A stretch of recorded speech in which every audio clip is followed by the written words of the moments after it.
My name is Martha Vance. I am 71 years old, and for decades, I believed that being a good mother meant giving everything without expecting anything in return. Boy, was I wrong. It all started on a Tuesday afternoon when my phone rang. It was my son Robert with that sugary, sweet voice I knew all too well, the same one he had used since he was a child whenever he wanted something from me. "Mom, how are you? You sound tired." That was a lie. I was perfectly fine tending to my rose bushes in the garden of my home in the suburbs, the same house my late husband Ernest and I built brick by brick over 30 years ago. But Robert always started like that, as if I were a decrepit old woman waiting for death. "I am fine, son. What do you need?" Silence. There was always silence before he dropped the bomb. "It is about Sophia, Mom. You know she is going to turn 16 in 2 weeks." My heart raced. Sophia, my adored granddaughter, the light of my life. Of course I knew about her sweet 16. I had been saving for months to throw her the most beautiful party in the entire city. Of course I know Robert. I have everything prepared. The ballroom at the Grand Hotel, the dress we bought together, the band. "Yeah, Mom, about that." His voice changed, becoming cold and calculating. "Veronica and I have been thinking. The Grand Hotel is too small. Sophia has a lot of friends from school, and well, your house is so big, so elegant." There it was, the request. My house, always my house. My home was not just a house. It was a 5,000 square foot estate with gardens that looked like they belonged in a magazine, a large pool, and living rooms that had seen the best parties of high society. We were an old money family, respectable. My husband had owned 3 manufacturing plants before he passed away. "Do you want to have the party here at home?" I asked, though I already knew the answer. "It would be perfect, Mom. Imagine it. Sophia could have the sweet 16 of her dreams. The garden is gorgeous. You could hire the best caterers, get the best food. You have always had such good taste for these things." Flattery. It always followed the request. "But son, I have already paid for everything at the hotel." "Mom, please. She is our only daughter. I know money is not a problem for you, and frankly, it would look much better at your house. More elegant, more appropriate for our family." Those words hurt like daggers. Our family. Your money. It was as if I were just a walking bank with the keys to a mansion. But it was for Sophia, my beautiful granddaughter, who used to hug me and call me pretty grandma every time she saw me. For her, I would move mountains. "All right, son, I will host the party here." The joy in his voice made my stomach turn. "Perfect, Mom. I knew we could count on you. Oh, and one more thing. Could you also handle the band Veronica says you know the best entertainment agencies in the city?" "Yes, Robert. Whatever you need." "You are the best mom in the world. We love you so much." Click. He hung up before I could respond. I stood there in my massive kitchen, feeling the weight of the silence. Outside, my roses kept blooming, oblivious to the storm brewing in my chest. I called the Grand Hotel to cancel. I lost the entire deposit, $5,000 that vanished like smoke. But it did not matter. It was for Sophia. For the next 10 days, I became a woman possessed. I hired the best decorators in the city. I ordered a 3-tier cake that cost more than some people's cars. I imported fresh flowers. My house was transformed into a fairy tale of pink and gold. The day before the party, Robert arrived with Veronica and Sophia to see the preparations. My granddaughter screamed with excitement when she saw the transformed garden, the lights hanging like stars between the trees. My heart filled with joy. "Grandma, this is the most beautiful thing I have ever seen in my life," she told me, hugging me tight. It was Friday. The party was Saturday, but something felt wrong. Throughout the visit, Robert and Veronica exchanged strange glances. Sophia seemed uncomfortable, as if she knew something I did not. When I asked them about the guest list or the exact arrival time, their answers were vague and evasive. That night, I could not sleep. Something did not add up. Saturday morning, I woke up at 5 to supervise the final details. The waiters arrived punctually. The food was perfect. The band was tuning their instruments. Everything was ready to receive 200 people at 7 in the evening. At 6:30, Robert called me. "Mom, we have a problem." My stomach tightened. "What is wrong, son?" "It is? Well, it is complicated to explain over the phone. Can we come over and talk to you?" 20 minutes later, the three of them were in my living room. Robert avoided my gaze. Veronica looked annoyed, and Sophia, my poor Sophia, had tears in her eyes. "Mom." Robert began, "The thing is, well, we decided to have a smaller celebration yesterday, just close family at Sophia's other grandparents' house." The world stopped. "What do you mean yesterday?" "It was spontaneous, Mom. The in-laws insisted. And well, we thought it would be nice to have two parties, one intimate and family only, and another big one." "You already had the party without me." Silence, a deafening silence. Veronica spoke for the first time. "Martha, do not get like that. It was just a tiny gathering. Today is what is important, the real party." But I understood everything. In that tiny gathering was the family that mattered. The aunts, the cousins, the paternal grandparents, everyone except me. I only served to pay for the big party, to lend my house to be the hostess for people who did not even respect me. "Why did you not invite me?" Robert finally looked me in the eyes. "Mom, you know how you are at parties. You always want to control everything. You always have something to say about how things should be done. We wanted Sophia to have a relaxed moment without pressure." Those words pierced my soul like bullets. Me, the woman who had given everything for this family, was seen as a nuisance, as a control freak, as someone they had to hide from to enjoy themselves. I looked at Sophia, waiting for her to say something to defend me, but my granddaughter just looked at the floor, ashamed. In that moment, with 200 guests about to arrive at my house, with a fortune spent on a party, to celebrate a granddaughter who had already celebrated without me, something broke inside my chest. And it was not just my heart, it was something deeper. It was the image I had of my family, of my place in the world, of what it meant to be Martha Vance. The party continued. The guests arrived, ate my food, danced in my garden, congratulated my granddaughter. But I was not really there. I was awake for the first time in decades, seeing the truth I had been denying for years. And that truth hurt more than any betrayal I could have imagined. But the awakening was just beginning. After that terrible night, I could not sleep for weeks. I would lie awake in my king-size bed, staring at the ceiling, replaying every moment, every word, every gesture of contempt I had received from my own family. But the worst part was not the humiliation of the party. The worst part was realizing that this had not started that day. This went back years, decades even, and I had been so blind that I never saw it. It was as if someone had turned on a light in a dark room where I had lived for a long time. Suddenly I could clearly see everything I had been ignoring. Robert had always been my golden boy. My first son, the one who arrived after 3 miscarriages that almost drove me insane. When he was finally born, healthy and beautiful, I swore he would never lack anything. And I kept that promise until the very last day. I remembered when he was 25 and came home crying because he had crashed his new car into a utility pole. He was drunk, although he never admitted it. I paid for the damage to the pole, bought him another car, and never reproached him. "It was an accident, Mom," he told me. "These things happen." I remembered when he married Veronica and they had no money for a honeymoon. I paid for 2 weeks in Europe, $30,000 that I took from my personal savings. They did not even thank me when they returned.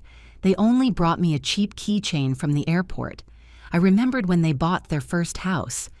It was a modest home in a middle-class neighborhood, but Robert complained constantly.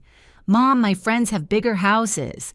Veronica feels bad when her friends come over. We cannot invite anyone." So I put down the down payment for a better house, then a better one, and then another. Every time I visited them in their new homes, they treated me like an uncomfortable guest. Veronica served me coffee in chipped mugs while she drank from fine china. Robert sat me on the old sofa while he got comfortable in his leather recliner. But the most painful thing was remembering all the moments when they had made me feel guilty for having money. "It must be easy for you, Mom. You have never had to worry about paying the bills," Robert would say every time I tried to advise him on finances, as if my money had fallen from the sky, as if Ernest and I had not worked 14 hours a day for 40 years to build our wealth. "You do not understand what it is to struggle, Martha," Veronica would tell me when I suggested that maybe they could save a little instead of constantly asking me for money. "You have always had everything served on a silver platter." A silver platter. Me who had washed factory uniforms in a laundry until my hands bled. Me who had sold sandwiches on the street to help Ernest pay for his first machines. Me who had worked in the factory alongside my husband, keeping the books, dealing with clients, acting as secretary, accountant, and general manager. But to them, my work did not count. My sacrifice did not exist. They only saw the results, the big house, the luxury cars, the full bank accounts, and they thought all of that was theirs by divine right. I remembered all the times Robert arrived at my house with that fake smile, that sugary voice I knew so well. "Mom, I have an incredible business opportunity, but I need capital. Mom, Veronica is pregnant and we want the baby to have the best of everything. Mom, Sophia needs private tutors for English, for piano, for ballet. Mom, our car broke down and we cannot afford the repair. Mom, we have problems with the mortgage." There was always an emergency. There was always an urgent need. And I, like a fool, always said yes. But the cruelest part was how they treated me after I gave them what they asked for.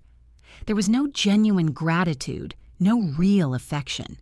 Only a polite coldness, as if I were an employee who had done her job. I remembered last Christmas when I gave each of them a new car.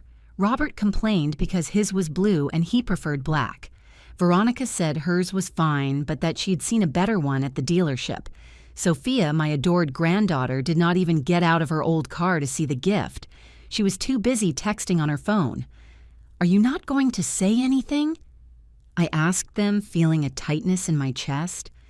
"Thanks, Mom," Robert mumbled without looking up from the keys. "Although you know I drive very little. Would it have been better if you gave me the cash?" That night, I cried until I ran out of tears. But there was something worse than the constant requests for money. It was the way they excluded me from everything important while including me in everything that cost money. They never invited me to small birthdays, intimate dinners, or family movie nights. But they always called me when they needed me to pay for family vacations, big parties, expensive gifts. Robert had a beautiful relationship with his in-laws. He visited them every Sunday. He took Sophia to breakfast with them. He included them in all the important decisions about my granddaughter's education. But he only saw me when he needed something. I remembered the day Sophia broke her arm. I found out 3 days later by chance when I went to visit them and saw my granddaughter with a cast. They had gone to the hospital, they had spent the night awake, they had lived that parental anguish, and they never thought to call me. "We did not want to worry you, Mom," Robert said when I confronted him. "Besides, you know hospitals do not let many people in." Lies. The other grandparents had been there all night.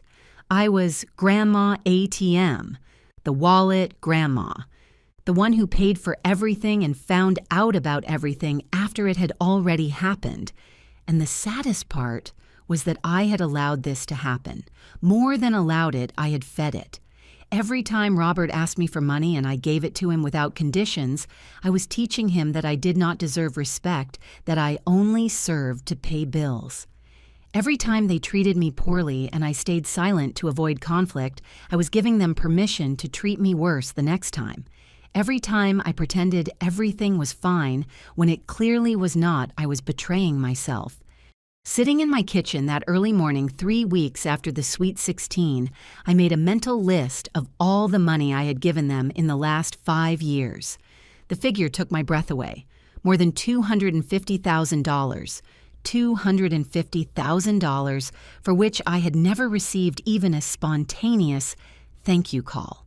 But the money was the least of it. What really hurt was realizing that I had raised a son who did not love me.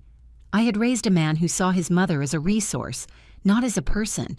And the worst of all was knowing that I shared part of the blame for spoiling him so much for not setting boundaries for confusing love with money for so many years. That night, I made a decision. I did not know exactly what I was going to do, but I knew something had to change.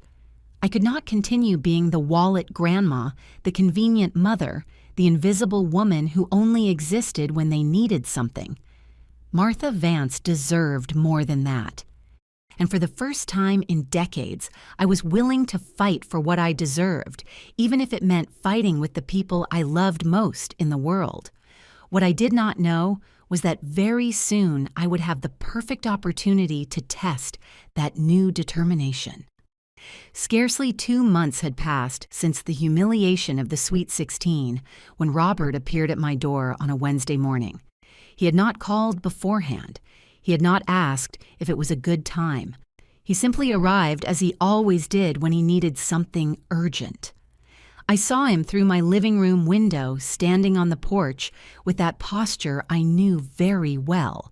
Shoulders slumped, hands in pockets, that poor me expression he had perfected since adolescence. He wore a wrinkled shirt and pants that had seen better days, everything calculated to awaken my pity. But this time, something was different. This time, when I opened the door, I did not feel the automatic urge to comfort him. I felt something akin to exhaustion. "Hi, Mom, can I come in? I need to talk to you about something very important. Very important." Those words always preceded his biggest requests.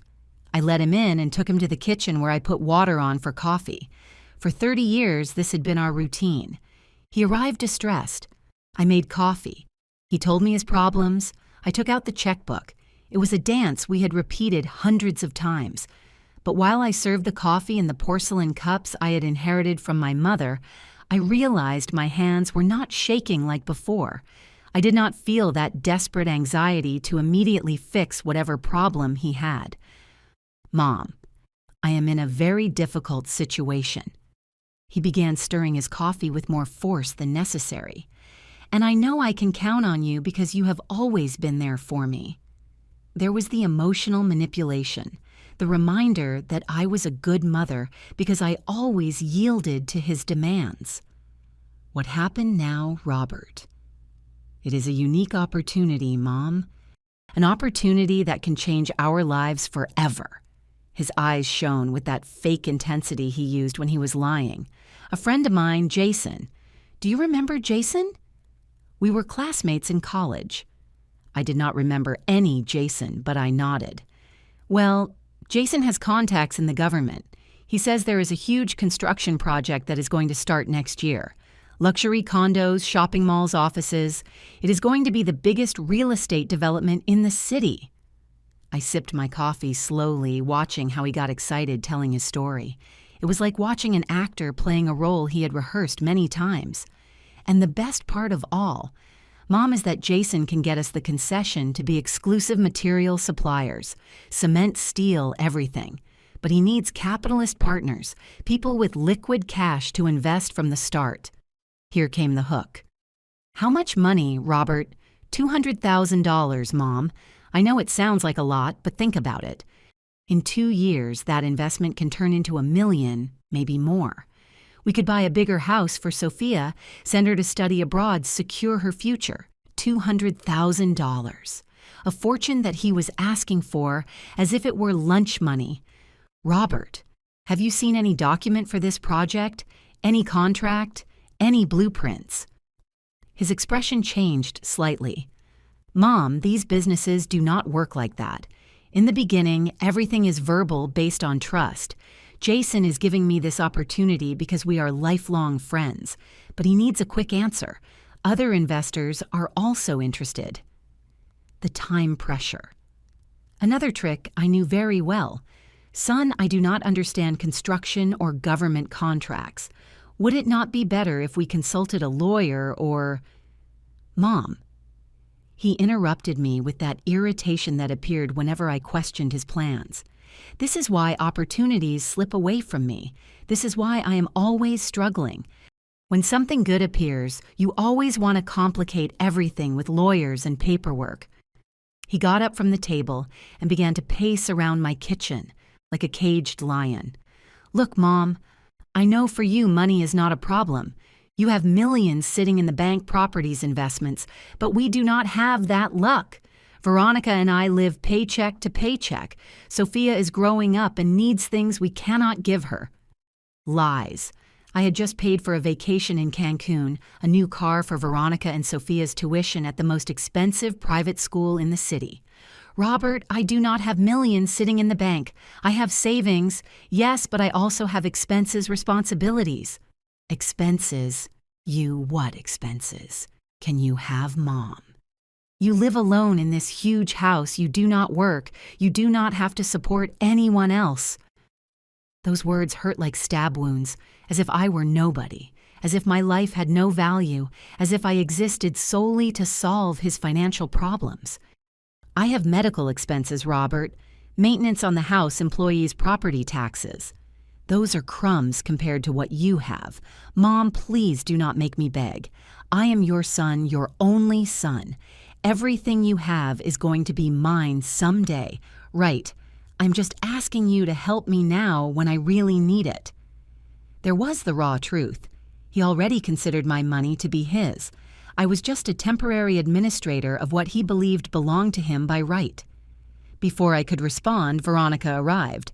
I heard her open the front door with the key I had given them for emergencies, and which they used as if it were their house. "Robert, are you here?" Her voice resonated in the entryway. "In the kitchen, honey," he shouted. Veronica appeared with a smile that did not reach her eyes. She wore expensive clothes, a designer handbag, jewelry that shone under the kitchen light. Nothing indicated they were going through economic difficulties. "Hi, Martha, how are you?" She gave me a kiss on the cheek that felt cold as ice. "Robert was telling me about an investment opportunity," I said, observing her reaction. Veronica's eyes lit up. "Oh, yes, Jason's project. It is incredible, Martha. A unique opportunity." It was obvious they had rehearsed this together. "Look, Martha." Veronica continued sitting next to Robert, presenting a united front. "We know that for you this does not represent a great economic effort, but for us, it would be the difference between struggling all our lives or finally having financial security. And it is not just for us." Robert added, "It is for Sophia. She deserves the best, and this project would give us the opportunity to give it to her, without having to constantly ask for help."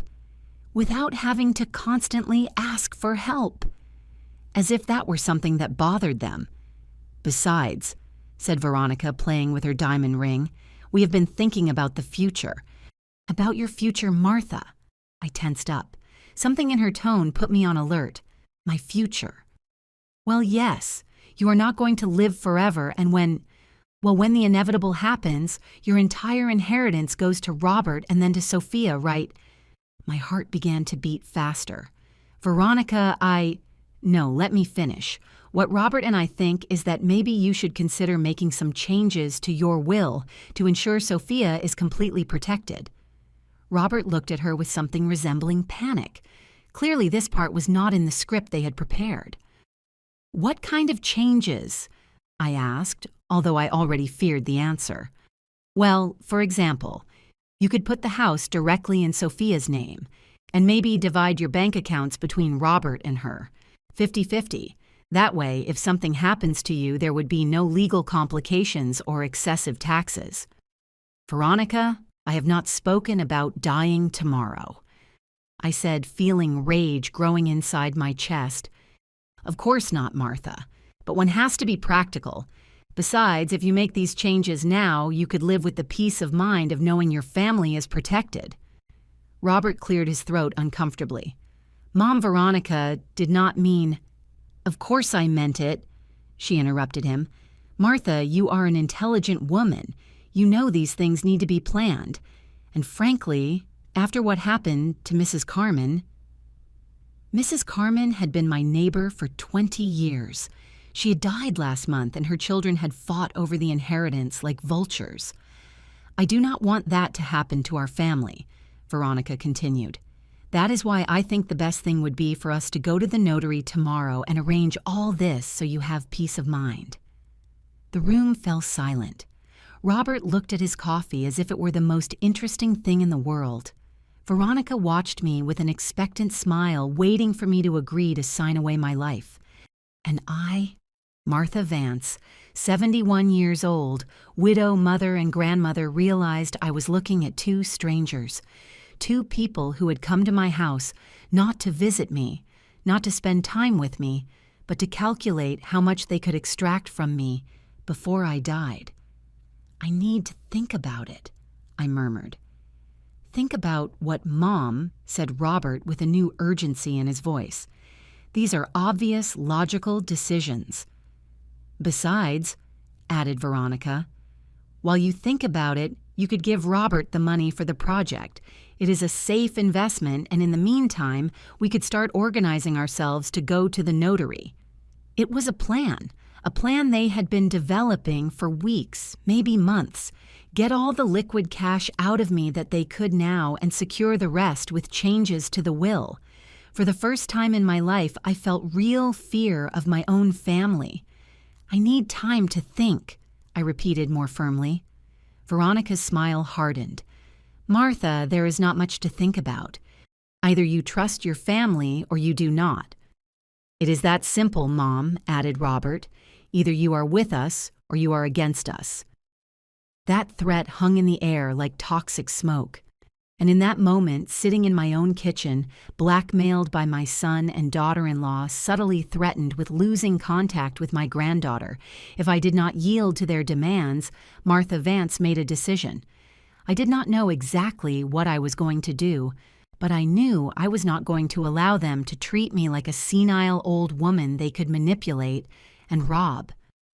The war had begun, and they had no idea who they were messing with. During the following 3 weeks, I became a different woman. I was not the Martha who always said yes to everything, who yielded to avoid conflict. I was a Martha who had woken up after decades of deep sleep, and what I was seeing I did not like at all. Robert called me every day, sometimes twice a day, always with the same story. Did you decide on the investment, Mom? Time is running out, Mom. Jason needs an urgent answer, Mom. But I no longer felt pressured. Every call of his only confirmed what I had started to suspect. Something here did not add up. A woman does not accumulate the fortune I have by being naive. Ernest and I had built our empire by being careful, suspicious, smart. We had investigated every investment, every partner, every opportunity. How could I have forgotten such important lessons? On Tuesday morning, I took a step that would change everything. I called Mr. Henderson, the private investigator who had worked for us for years when we had the factories. He was a discreet, efficient man, and most importantly, completely loyal to whoever paid him. Mrs. Vance, he said when he arrived at my house that afternoon, it is a pleasure to see you again. How can I be of service? Mr. Henderson was a man of about 50, thin, with eyes that saw everything. He had investigated dishonest employees, fraudulent partners, unfair competitors. I had never thought I would need him to investigate my own family. Mr. Henderson, I need you to investigate my son, Robert. I want to know exactly what his real financial situation is. If he was surprised by my request, he did not show it. He was too professional for that. Is there something specific that concerns you, ma'am? I told him about the construction project, about Jason, about the $200,000, about the pressure to change my will. Mr. Henderson took notes in silence, nodding occasionally. Do you also want me to investigate your daughter-in-law? Investigate everything, Mr. Henderson. I want to know the whole truth. Their income, their expenses, their debts, their properties, everything. And this Jason guy. Find out if he even exists. Mr. Henderson smiled slightly. "I will have a full report for you in a week. I will pay you double if you have it in 3 days." "Understood, Mrs. Vance." Those 3 days were the longest of my life. Robert kept calling, increasingly desperate. Veronica appeared one day with Sophia, clearly trying to use my granddaughter to soften me up. "Grandma, Dad says you are going to help him with an important business," Sophia told me while we ate ice cream in my garden. My heart broke. They were using this innocent girl to manipulate me.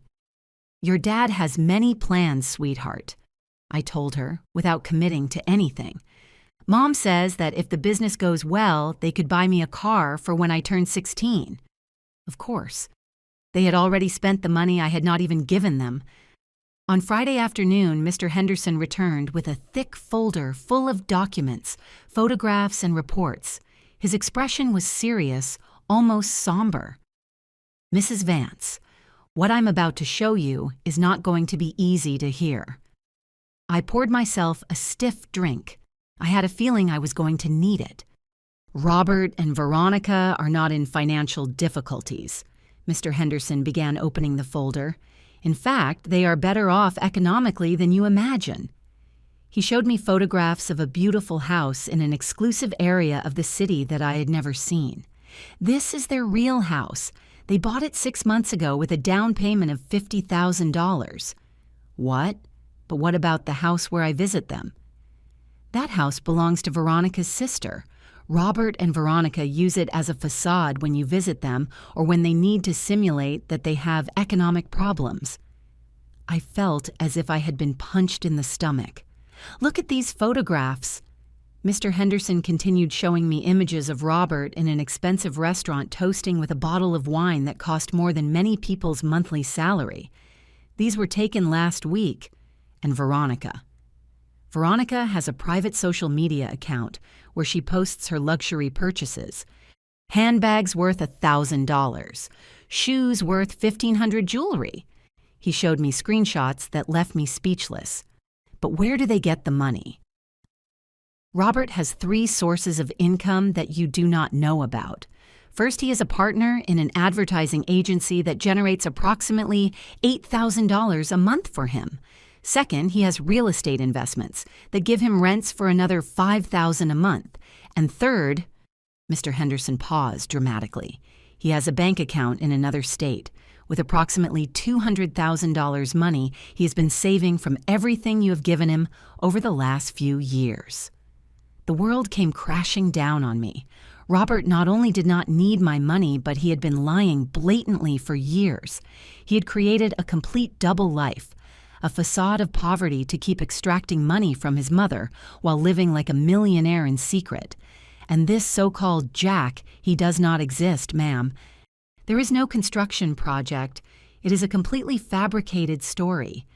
Tears began to roll down my cheeks, but they were not tears of sadness. They were tears of pure rage. Is there more? I'm afraid so. Gus took out more photographs. Robert has an extramarital relationship with a woman named Patricia Moore. She is a bank manager, and according to my sources, she is the one who has been helping him manage his investments and secret accounts. He showed me photos of Robert with an elegant woman kissing in the doorway of a hotel, having dinner at romantic restaurants, and traveling together. Does Veronica know?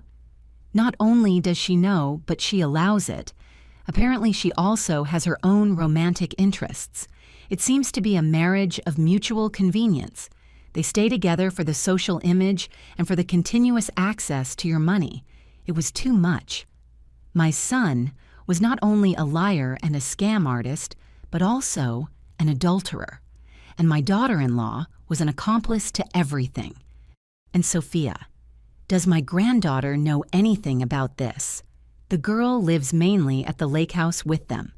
According to my observations, she is aware that they have 2 houses, but she probably does not understand why. They have her well trained to act a certain way when she is with you. That explained why Sophia sometimes seemed uncomfortable when they visited me, why sometimes she let slip comments about things they supposedly could not afford. There is one more thing, Mrs. Vance. Gus's voice became even more serious. Robert and Veronica have been consulting with lawyers regarding your inheritance. They want to know if there are ways to speed up the process. Speed up the process. They are exploring legal options to declare mental incapacity to obtain power of attorney over your assets. They have been documenting alleged signs of cognitive deterioration. My blood ran cold.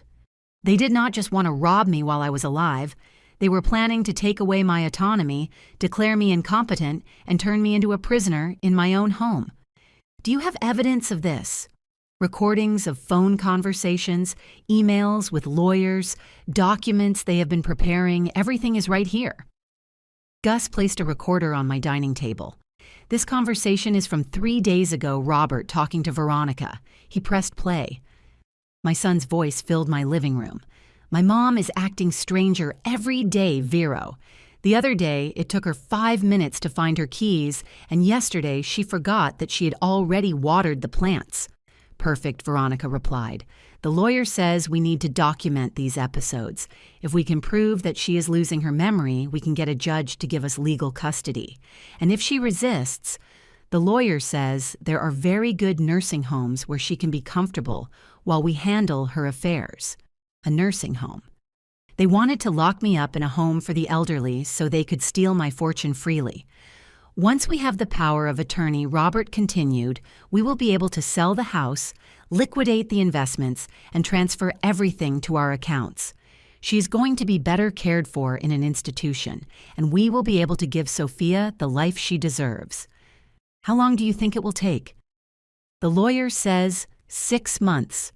Maybe less if we get a doctor to cooperate. The recording ended. I sat in silence, assimilating the magnitude of the betrayal. My son, the boy I had carried in my womb for 9 months, whom I had nursed, whom I had cared for, through every illness, whom I had educated and loved unconditionally, was planning to steal everything from me and lock me up like a criminal. How much do I owe you, Gus? It is $5,000, ma'am. I wrote him a check for $10,000. I want you to keep investigating. I want to know every move they make, every conversation they have, every step of their plan. Can you do that? Of course, Mrs. Vance. And Gus, this stays between us. Always, ma'am. After he left, I sat in my garden with a glass of wine, observing my rose bushes. The flowers were still beautiful, but now I could see the thorns that protected them. Robert and Veronica did not know who they had messed with. They thought I was a foolish and sentimental old lady they could manipulate and rob. They were about to discover that Margaret Vance had not gotten where she was by being naive, and that when a woman like me decided to fight, there was no force in the world that could stop her. The war they had started was about to end, but not how they expected. During the following 2 weeks, I became the best actress of my life. Every time Robert called me, every time Veronica appeared with her fake smiles, every time they pressured me about the money and the will, I smiled and nodded like the confused little grandmother they believed I was. But inside my mind was working like a war machine. Gus brought me daily reports. Robert had accelerated his plans. He had secured an appointment with a geriatric friend who would be willing to diagnose senile dementia for the right amount of money. Veronica had started carrying a notebook where she wrote down every time I forgot something or seemed confused. It was time to give them exactly what they expected. On Monday morning, I called Robert. "My son, could you come see me? I feel a little confused about some things." His voice changed immediately. "Sure, Mom, is everything okay? Do you feel sick?" "It is not that I feel sick. It is just that I do not know. Sometimes I do not remember things. Like yesterday, I could not remember where I had put my reading glasses." "Oh, Mom, that happens to all of us. But I had better go over there, okay? You should not be alone if you feel like that." Perfect. The bait had worked. An hour later, Robert arrived accompanied by Veronica. I watched them from my window as they got out of the car, exchanging looks of satisfaction. They believed that finally I was breaking. "Mom, how do you feel?" Robert asked me with an exaggerated concern that gave me nausea. "Oh, son, I do not know what is happening to me." This morning I was looking for my keys for an hour and it turns out I had them in my hand. I touched my forehead with a dramatic gesture. Sometimes I feel as if my head is going to explode.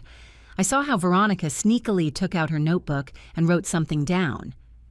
Margaret, that is completely normal at your age, she told me with that condescension that I hated so much. But maybe you should see a doctor just as a precaution. A doctor, do you think so?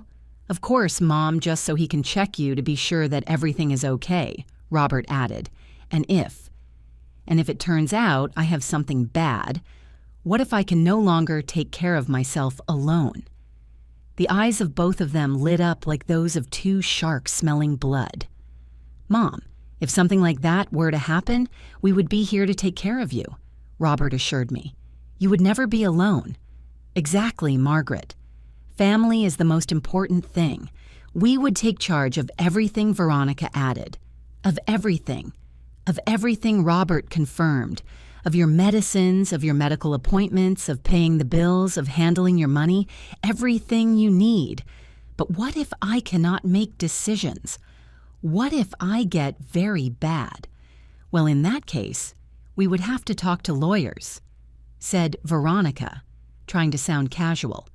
So that we can help you officially. It is a normal procedure, Margaret. It is called power of attorney. Power of attorney. It is just a paper that says that we can help you with your affairs if you cannot. Robert explained, many families do it. It is for your own protection. What pathetic liars. But I continued with my performance. And my things. My house, my savings. Everything would be protected, Mom. We would ensure that you were comfortable and safe without you worrying about anything. But where would I live if I can no longer take care of this big house? Robert and Veronica exchanged a quick glance.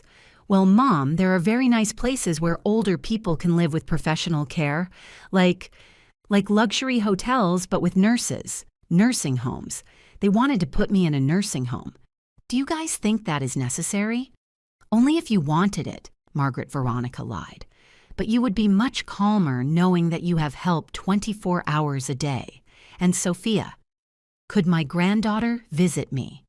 Of course, Sophia loves you very much. We would visit you all the time. More lies. Once they had my money, I would never see them again. Okay, I sighed theatrically. If you believe that is for the best, of course it is, Mom. We only want the best for you. And the money for Jack's project, I have not forgotten about that. Robert's eyes shined. Mom, if you do not feel well enough to make such important decisions. No, I want to help you, son. Ernest always said that family must support each other, but what, Mom? It is just that it is $200,000. It is a lot of money, and if something goes wrong, if I lose everything, Mom, I would never do, something that could hurt you. Robert lied shamelessly. I know, son, but lately I am so confused. How about you give me all the details of the project, all the papers, the contracts, the names of the people involved. That way I can review everything calmly. Robert's expression changed slightly. Mom, I already told you that these businesses do not work with papers at the beginning. Everything is verbal. But son, your dad always said that one must never do business without papers. My dad lived in another era, Mom. Now things are different, and can I not meet Jack? I would like to speak with him personally. Jack is very busy with the project. He travels a lot. What a shame. I would like to meet my son's friends.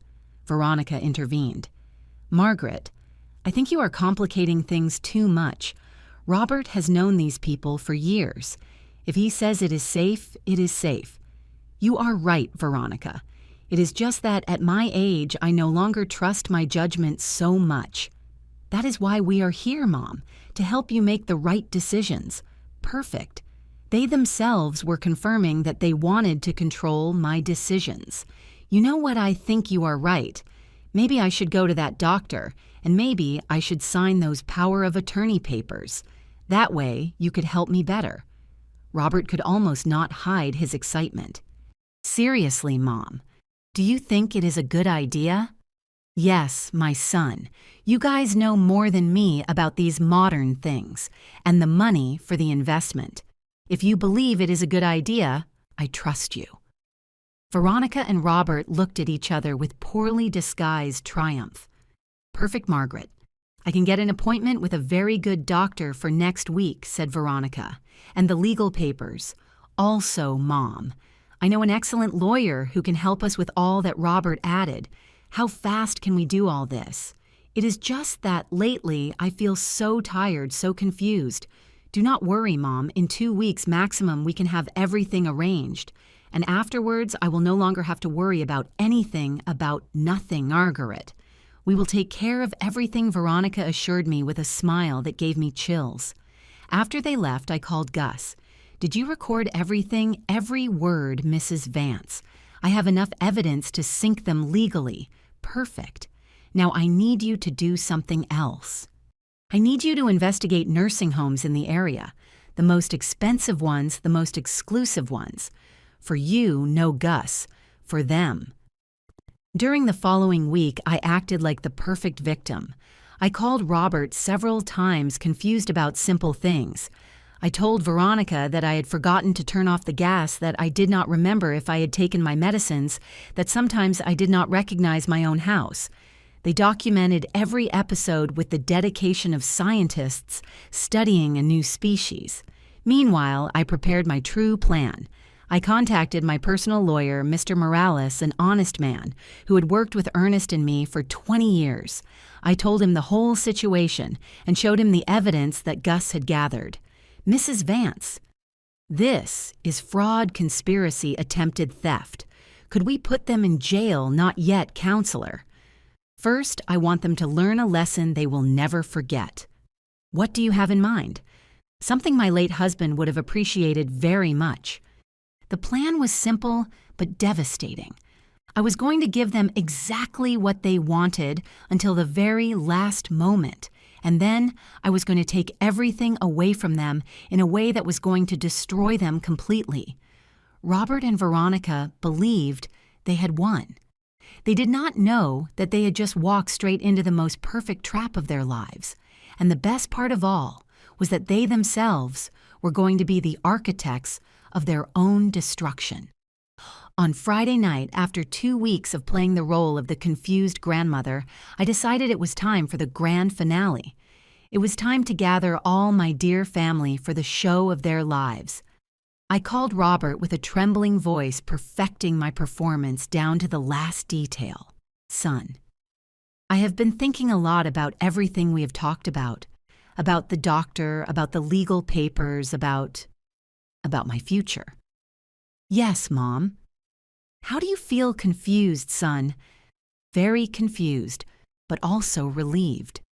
It gives me peace of mind to know that you are going to take care of me. Always, Mom. We are always going to be here for you." "Liar." "Robert, I want to invite you all to dinner on Sunday. You, Veronica, Sophia. I want to talk to all of you about how things are going to be from now on. Perfect, Mom. Do you want us to bring anything?" "No, son. I will take care of everything. It is going to be a special dinner. Very special." On Sunday afternoon, I transformed my dining room into a stage worthy of a theater. I ordered the preparation of the most elaborate dinner we had had in years. Oyster appetizer, lobster bisque, imported beef steak, French wine from my most exclusive collection.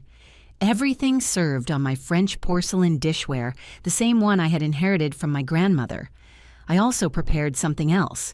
On the side table, I placed several elegant envelopes each with the name of a family member. On the outside, they looked like expensive gifts. On the inside, well, they would discover that soon. Robert, Veronica, and Sophia arrived punctually at 7. Veronica was wearing a new dress that probably cost more than the monthly salary of a secretary, and Robert was sporting a watch I had not seen before. Clearly, they were already spending the money they believed they were going to inherit. "Grandma, what is all this elegance?" Sophia exclaimed upon seeing the table. "It is a very important dinner, my love. Perhaps the most important one we have ever had." Robert and Veronica exchanged looks of satisfaction. They believed I was going to officially announce my decision to hand over control of my assets to them. During the first hour, everything went normally. We talked about trivial things while I served wine generously. I needed them to be relaxed, confident with their guard down. "This food is delicious," Margaret Veronica commented. "It has been a long time since you prepared something so special. It is just that I wanted it to be perfect. Tonight we are going to make very important decisions about the future of our family.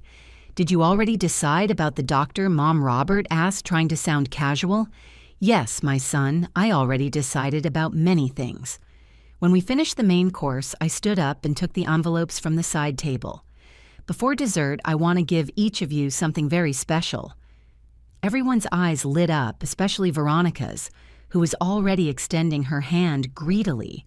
"Sophia, my love, this one is for you." I handed her the first envelope. My granddaughter opened it with excitement. Inside was a check for $20 and a note that said to buy some candy, "My love, Grandma Margaret." Sophia's expression changed from excitement to confusion. $20, Grandma." "Yes, my darling, it is all I can give you right now."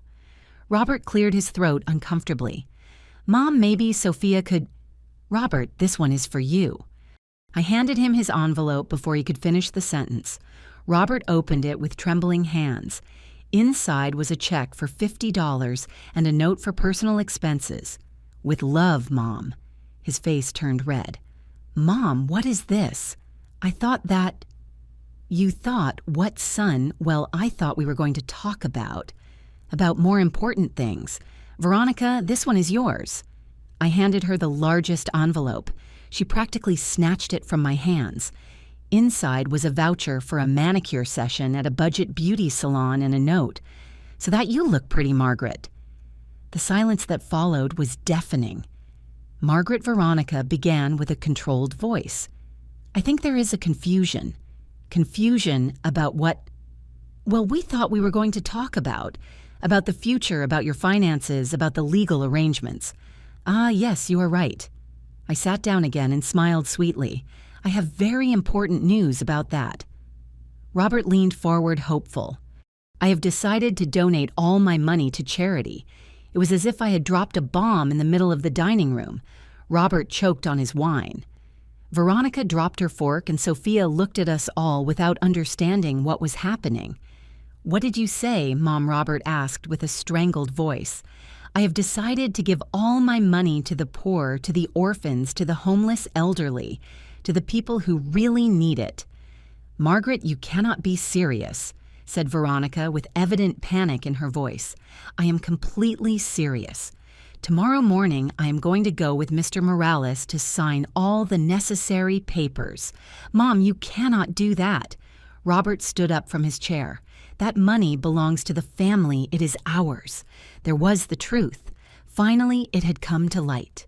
Ours. "Since when is it ours, Robert?" "Since always. I am your only son. Sophia is your only granddaughter. You cannot give our inheritance to strangers." "Strangers like you, right?" "What are you talking about?" Veronica asked, but her voice was trembling. "I am talking about the fact that I know the truth about everything." I stood up and walked toward the window, enjoying the dramatic moment. "I know about the vacation home where you live.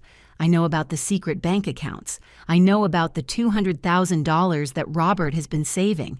I know about Patricia Moore, the bank manager with whom my son has a relationship." Robert turned as white as a sheet. "Mom, I know about the plans to declare me mentally incompetent. I know about the nursing home where you wanted to lock me up. I know about the corrupt lawyer you contacted." Veronica stood up trembling. "Margaret, can I explain?" "There is nothing to explain," I shouted, dropping my mask of the confused grandmother. "For years you have lied to me, robbed me, manipulated me.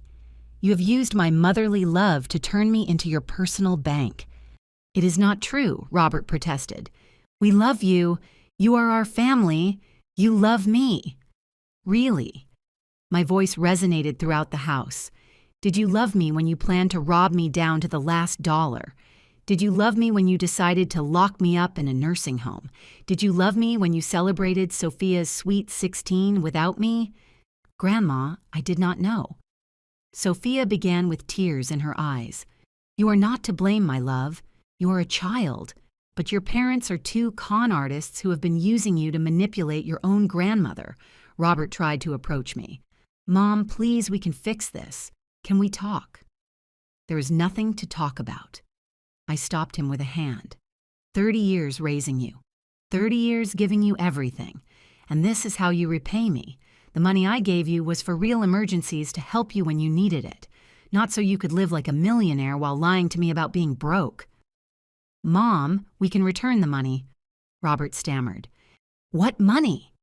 The $200,000 you have hidden in the United States, or the other $500,000 you have spent on luxuries during the last 5 years. Veronica began to cry. But they were not tears of regret. They were tears of frustration because her plan had failed. Margaret, you do not understand the pressure we have had. Sophia's expenses, the house, the tuition. Lies, I roared. They are all lies. You have not had pressure. You have had luxuries at the cost of my stupidity. Sophia goes to the most expensive school in the city. You go on vacation 3 times a year. You eat in the most exclusive restaurants. And all of that you have paid for with my money while living like kings in your secret house. The dining room filled with a deadly silence. Robert, Veronica, and Sophia looked at me as if they had just seen a ghost, because in a way they had. The sweet and submissive Margaret had died. The woman standing in front of them was a woman who had woken up from a dream of decades and was furious about all the lost time. Now I said with a voice cold as ice, you are going to get out of my house and you are never coming back. Mom, please, Robert made one last desperate attempt. Get out of here. It was Sophia who approached me with tears running down her cheeks. Grandma, I did not know anything about this, I swear. I hugged her tightly. I know, my love, it is not your fault that you have parents who are thieves. Robert and Veronica gathered their things in silence. At the door, Robert turned one last time. Mom, this is not going to stay like this. We are going to fight for what belongs to us. Perfect. I smiled coldly. I am also going to fight, and I assure you that you do not want a war with me. When they left, I sat in my empty dining room surrounded by the remains of the most expensive and most satisfying dinner of my life. The first battle had ended, but the war was just beginning, and Margaret Vance was ready to win. 2 days after the dinner, Margaret sent discreet invitations for a new family meeting. This time, there was no promise of food or a will, only a handwritten note that said, meeting to clarify pending issues. Attendance mandatory. Sunday, 5 in the afternoon. Robert and Veronica arrived punctually. They did not bring Sophia. They looked tense with pale faces as if they sensed that something was about to explode. Upon entering, they were surprised. The house was in complete silence. No music, no aromas of cooking. The furniture covered with white sheets as if the mansion were in mourning. In the dining room, a single table without a tablecloth. In the center, a leather folder closed with a gold clasp. Margaret received them with a sober, elegant, and dark outfit, her hair pulled back, without a single piece of jewelry. In her eyes, there was no trace of tenderness, only contained justice. Sit down, she ordered with a serene but firm voice. Today we are not here to pretend. Today we are here to speak the truth. Veronica tried to smile. Margaret, perhaps this is not the moment? Silence. Today you listen. I speak. She opened the folder, took out a stack of documents first, then an electronic tablet. Outside in the hallway, Gus, her private investigator, waited ready with physical backup of everything that was about to be exposed. During years, you have made me feel like a burden.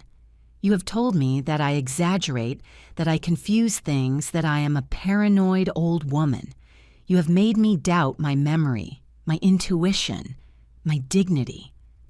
She placed the first image on the table, Robert entering a boutique hotel with an elegant woman, Patricia Moore, kissing her shamelessly. Then a series of photos of Veronica coming out of luxury stores with bags from European brands. The next one, an aerial view of a modern house with a pool in an exclusive residential area. "Is this your real house?" Margaret asked without raising her voice. Robert swallowed hard. Veronica lowered her gaze. "And this bank account?" Margaret continued, showing a statement in dollars with constant movements for years. "Where do these deposits come from?" "From Jack's project?" Veronica dared to speak. "Margaret, we can explain." "No, I have not finished yet." With a single touch on the tablet, she projected an audio. Robert's voice clear as water. "My mom is getting more scatterbrained Vero. The other day it took her 5 minutes to find her glasses. That does not work. If the doctor cooperates in 6 months, we have everything." Veronica answered in the audio. "Perfect. The important thing is that she signs the legal power of attorney before she realizes. Afterward, we can move everything to our accounts, and she stays in a nice nursing home." The silence that followed was crueler than any word. Margaret took a deep breath and stood up. "For years, you used my love as leverage to exploit my generosity. You made me feel that I had to give you everything just for having given you life. But what you did not know is that a mother can forgive many things, except for her own children burying her alive while she is still breathing." Robert stood up suddenly. "You had no right to spy on us, spy." "You are going to talk to me about rights," Margaret replied with a chilling calm. "Rights like the one you thought to exercise by locking me up in an asylum and keeping everything I built with Ernest." "This is not going to stay like this," Veronica shouted. "You are right," said Margaret, slowly picking up every document and putting them back in the folder. "It is not going to stay like this, because what is coming is just beginning." And with that phrase, she left them sitting, mute-facing, for the first time, their real reflection. The morning after the revelation, Margaret woke up without a shred of guilt. The air smelled different. The silence of the house no longer weighed on her. It was a silence of freedom, not abandonment. She called her lawyer Mr. Morales. "Is everything ready?" she asked bluntly. "Everything, Mrs. Vance. The foundation has already been registered. The change of ownership of the house is in progress, and the transfers are scheduled." "Perfect," she replied with a smile. "Now let the world know." That same Friday, Margaret called a press conference at her own mansion. It was not her style to expose herself, but this time she was not doing it out of vanity. She was doing it for a legacy. Journalists, cameras, and representatives of 3 charities gathered: a home for the elderly without family, a scholarship foundation for girls with academic excellence, and a shelter for abused women. Standing in front of her garden, the same one where she once dreamed of celebrating her granddaughter's sweet 16, Margaret spoke with a clear voice and luminous gaze. "During my entire life, I worked to build a home full of beauty, culture, and dignity. I thought I would leave that legacy to my blood, but blood does not always mean family. Today, this house will be transformed into the Hope Center, a shelter for elderly women who have been forgotten by their loved ones, as I was about to be. And my fortune, which they wanted to snatch from me so much, will no longer be a motive for greed. It will be a seed of opportunities, education, health, and care for those who really deserve it." The words resonated in all the media. The images of Margaret upright serene, flanked by emotional seniors, went around the country. That same night, Robert tried to call her 14 times. Veronica sent audio messages begging for one last chance. Sophia wrote a short message full of guilt. "Grandma, I did not know everything they had done. Forgive me, can we talk?" Margaret did not answer. Not yet. In the days that followed, hundreds of letters arrived at her new office inside the center. Children thanking for the scholarships, women telling their stories, grandmothers who were inspired by her example. And among all those letters, Margaret found something she had not felt for decades: genuine respect. That day, she sat in front of Ernest's portrait hanging over the fireplace and whispered, "I did it, old man. They took a lot from me, but they did not manage to take away myself." The following weeks were an emotional earthquake for the Vances. Robert was fired from his advertising agency. Someone leaked the recordings and photographs to his partners, maybe a journalist, maybe someone inside Margaret's team. And no one wanted to associate with a man capable of betraying his own mother anymore. He tried to sell the secret house he shared with Veronica, but the foreclosure arrived first. The tax authorities were already investigating irregular bank movements, and Patricia Moore, his mistress, disappeared as if by magic. Robert, the golden son, the eternal spoiled brat, ended up in a small rented apartment without luxuries, without a chauffeur, without credit cards, working part-time at an insurance brokerage, eating instant soup in a kitchen, without marble or porcelain dishware. Veronica, for her part, went back to live with her mother, furious, humiliated, without jewelry, without massages, without French manicures, only with rage as company. She never mentioned Margaret again. She blocked her everywhere, as if ignoring her was enough to annul her shame. But it was Sophia who experienced the deepest awakening. For the first time in her life, she saw her family as it really was, a facade of appearances and demands, a theater mounted on her grandmother's generosity. For weeks, she avoided seeing her parents. She felt complicit without having wanted to be. One afternoon, she arrived at the Hope Center with her backpack on her shoulder and her eyes full of tears. "Is my grandmother here?" she asked at the reception. Margaret, upon seeing her, said nothing at first. She just observed her. And in the silence of that moment, Sophia understood what it meant to lose someone who was always there. "I am not coming for money," said the young woman. "I am coming to ask for a job. I want to learn to do something useful. And I want to start here." Margaret hugged her. She did not say, "I forgive you." She did not say, "It is okay." She just held her tightly, as if love, when it is true, needs no explanation. Since then, Sophia became a volunteer at the center. She helped in the kitchen, in the laundry, reading letters for the grandmothers who could no longer see well. She learned to listen. She learned to serve. She learned finally to love without asking for anything in return. The mansion in the hills was no longer the same. Where before there were dinners of appearances and hypocrisy, now laughter of women telling stories of their youth, could be heard songs coming from an old radio in the kitchen and slow but firm steps of those learning to feel at home again. Margaret did not live alone. She lived surrounded by grandmothers who, like her, knew the pain of having been forgotten. And now they rediscovered the value of being seen. Every corner of the Hope Center bore her touch. The roses cared for in the garden, the tablecloths embroidered with her initials, the breakfasts where she herself served coffee with a serene smile. She was not a queen on a throne. She was a leader among equals. And among all those new voices, there was one that was beginning to bloom, Sophia. The rebellious granddaughter became the most dedicated student of life. She learned to cook with Miss Carmen, a grandmother from the South with ancestral recipes. She learned accounting with Margaret. She learned to care for others and to value herself without depending on a last name or a credit card. One afternoon, while they were cleaning a bookshelf together, Sophia stopped. "Grandma, do you think that someday I can recover your trust?" Margaret looked at her with tenderness without letting go of the cloth she had in her hands. "Trust is built, Sophia, but you are already placing the first bricks. Just do not stop coming with empty hands nor with a closed heart." Both smiled. They did not hug. They did not cry. They just kept cleaning in that silence, full of new meanings. With time, Margaret began to open small doors. A conversation with Robert, dry without tears, where she made it clear that she did not hate him, but she did not need him either. A letter sent to Veronica without response, where she said, "I do not wish you harm, I only wish myself far from you.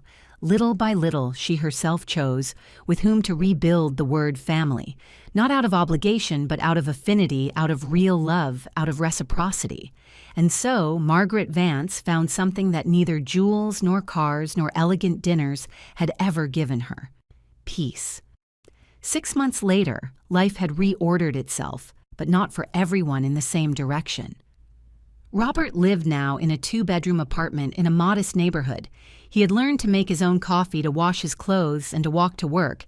He no longer wore luxury watches. The latest generation cell phone was pawned. He worked selling insurance door to door, and although at first he hated every second of that new life, with time, he began to understand something he had never valued: effort. For the first time in decades, he earned his own money and he did not owe it to anyone.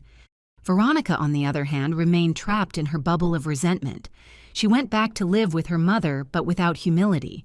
She spent the little money she had left on pretending to be what she no longer was. She never visited the Hope Center. She never called. Her pride was bigger than her shame, and that was her condemnation. Sophia became part of the heart of the center. She organized reading workshops, outings, and even photography classes for the residents. With every story she heard, with every letter she wrote for the grandmothers who did not know how to read, she was rebuilding not only the bond with her grandmother, but also her own sense of identity. She had decided to study social work not to repair the past, but to build something new. And Margaret walked every morning among her rose bushes with a cup of hot coffee in her hands, greeting every resident of the center by name. She had recovered something she did not even know she had lost: her place in the world. Not as a mother who gives without measure, not as a grandmother who pays silently, but as a woman who chose not to die, betrayed, but to be reborn with purpose. One afternoon, one of the residents asked her, "And if your family returns one day, Mrs. Vance?" She smiled, looking at the sky. "Then they will have to knock on the door and wait for me to decide if I want to open. One does not realize the value one has until one stops giving oneself away to those who never knew how to care for it. I gave everything believing that was love, but I learned with pain that whoever only seeks you when they need something does not love you. They use you. Today I choose myself not out of selfishness, but out of dignity. And if someone wants to be in my life, let them arrive with respect, not with demands. And you, have you ever given more than you received just to not be alone? Tell me your story in the comments. I read them too.